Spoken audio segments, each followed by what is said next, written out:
On dit que lorsque vous prenez une photo de quelqu'un, vous capturez son âme dans l'appareil photo. On dit aussi que si vous l'imprimez, cette image contient l'âme elle-même et vous pouvez la contrôler. Je ne sais pas par où commencer. Savez-vous ce qu'est la soupe primordiale? C'est un véritable océan d'éléments, tous flottant au hasard. Et au cours de millions d'années, le bon ensemble de circonstances aléatoires s'est finalement produit et les éléments ont pu se connecter et former le premier organisme unicellulaire au monde. C'est une version vraiment résumée, mais je suis sûre que vous en comprenez l'essentiel.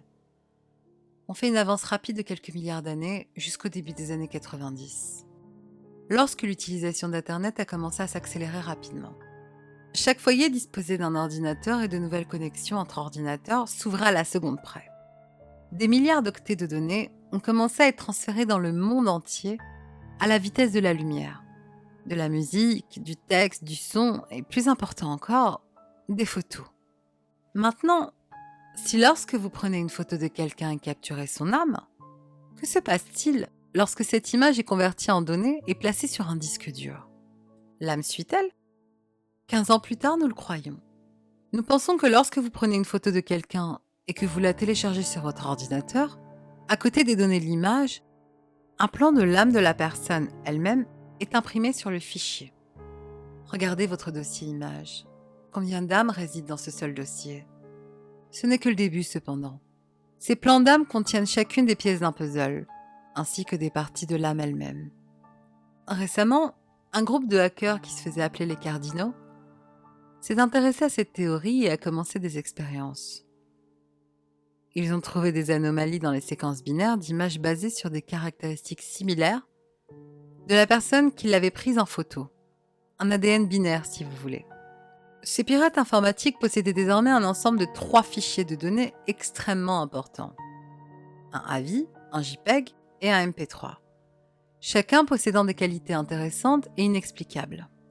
Le premier, Cradle.avi, dépeint ce qui semble être un groupe d'adolescents avec une caméra vidéo de mauvaise qualité, explorant le sous-sol d'une maison. La qualité de la vidéo est complètement déformée au-delà de toute intelligibilité. Et la vidéo est de très mauvaise qualité. Pendant la majeure partie de la vidéo, la caméra est passée autour du groupe. Passée d'avant en arrière et trop secouée pour que quoi que ce soit perceptible. Mais vers la fin, la caméra tourne à un angle étrange et vous pouvez clairement distinguer une jeune fille debout dans le coin face au mur. Ses cheveux sont longs et noirs et elle porte une sorte de robe blanche. Vous ne la voyez que pendant une fraction de seconde. Mais de nombreuses personnes qui ont vu la vidéo affirment qu'il semble que quelque chose ne va pas chez elle. Un peu déformée, mais pas d'une manière que quiconque puisse expliquer. Mais la propriété vraiment particulière de cette vidéo est ce qui arrive à l'ordinateur de l'utilisateur à la fin de celle-ci.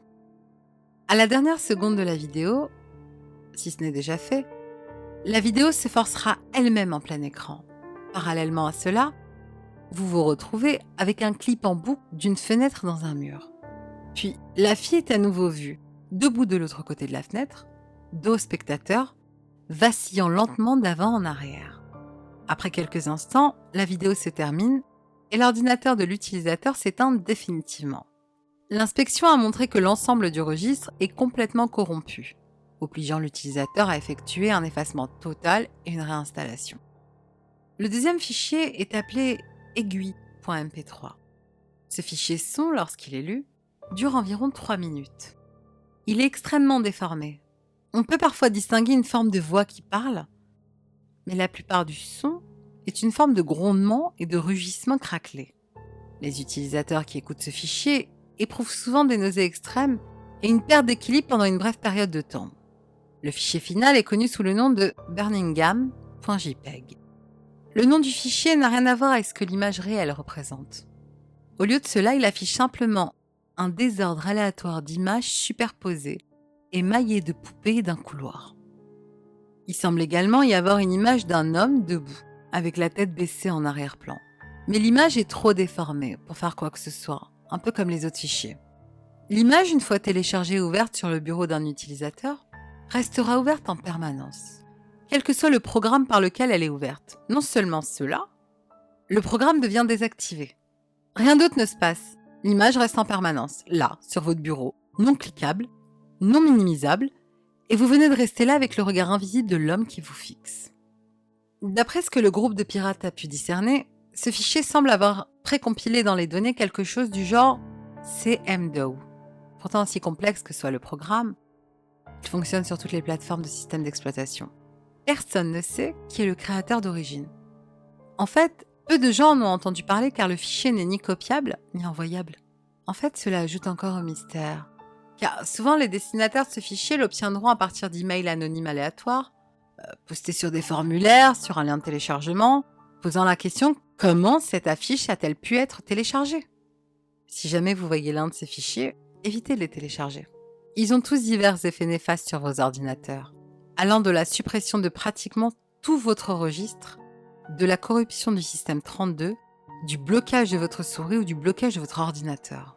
À partir de maintenant, ce groupe de hackers, les Cardinals, s'est mis à analyser ces 3 fichiers et à comparer leurs comportements étranges. Il avait entendu parler d'autres fichiers, images, données, etc. Étranges.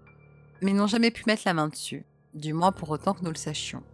Bien que la rumeur affirme qu'ils ont en fait pu localiser et collecter tous les fichiers connus comme l'original smile.jpg, barbie.jpg, même suicidemouse.avi. Mais l'escroc n'a pas pu échapper à leur emprise selon la rumeur. Et cette rumeur dit également que la vidéo de l'arnaqueur existe même. Mais c'est une autre histoire.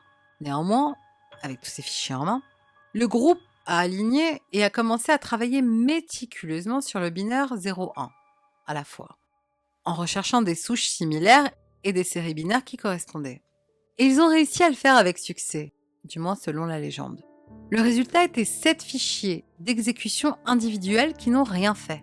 Seulement une pile de charabia de 0 et de 1. Ils s'interrogeaient sans fin sur les fichiers, chacun s'attaquant à chacun et s'exécutant. Ils ont décidé de leur donner leur nom. Lust, Gluttony, Greed, Envy, Sloth, Wrath et Pride. Enfin, ils ont essayé d'aligner les fichiers. Remarquablement, quelque chose d'étrange s'est produit. Les copies des fichiers se sont tout d'un coup enchevêtrées. Le résultat était un seul exécute complet déjà nommé. À peine respire.exe. Et ce fichier? Eh bien, on ne sait pas grand-chose d'autre après ce point.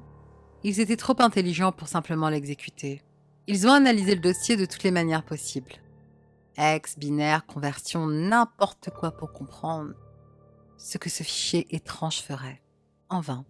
Même après s'être formés ensemble, c'est un fruit encore plus grand de 1 et de 0 et n'avait pas plus de sens que les exécutions séparées. Ils ont sauvegardé le fichier sur un lecteur flash et ont procédé à son exécution. C'était la dernière commande trouvée exécutée sur leur ordinateur, détruit une semaine plus tard. Leur cadavre avait été défiguré au point d'être méconnaissable. Apparemment, on dit qu'ils ont été brutalement coupés sur le visage et les bras. Chaque centimètre carré de peau qui avait été nu a été mutilé, passé au micro-ondes, puis tranché à plusieurs reprises par un rasoir très fin. Le gouvernement a tenté de faire taire l'événement, mais il y a eu des fuites dans les médias. Et parce que les cardinaux avaient tenu un blog entre eux et quelques amis proches, il est fermé et supprimé maintenant, alors n'essayez pas de le trouver. Il s'est rapidement propagé selon ce qu'ils avaient tenté d'accomplir. Et si c'était lié à leur terrible mort? Et qu'en est-il de la clé USB? Un ami qui connaissait son existence a vérifié le domicile du groupe et n'a pas pu la trouver. Selon certaines informations, le lecteur a été retrouvé dans la poche d'un membre du groupe et a été placé en garde à vue par la police. Puis, il a tout simplement disparu. La bataille continue, bien plus encore. Le dossier refait surface toutes les semaines et dans le monde entier. Les gouvernements tentent de le couvrir, mais certains médias fuient bien sûr. Regardez dans l'actualité les personnes mutilées chez elles par un assassin. Ils ont quasiment tous leur ordinateur qui a été volé. Alors si je n'ai qu'un conseil à vous donner, si jamais vous recevez un email crypté avec une pièce jointe intitulée barley breathing.exe, pour l'amour du ciel, ne l'ouvrez pas.